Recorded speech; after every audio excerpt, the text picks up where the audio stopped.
அல்லாஹுதாலாவின் அழகிய திருப்பெயர்கள் பாகம் 9 41. அல் ஹசீப், கணக்கு கேட்பவன். 42. அல் ஜலீல், மாண்பு மிக்கவன். 43. அல் கரீம், கொடை கொடுப்பவன். 44. அர் ரகேப், கண்காணிப்பவன்.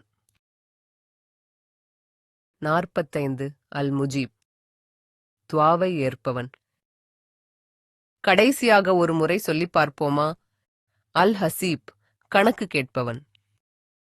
அல் ஜலீல், மாண்பு மிக்கவன். அல் கரீம், கொடை கொடுப்பவன். அர் ரகேப், கண்காணிப்பவன். அல் முஜீப், துவாவை ஏற்பவன்.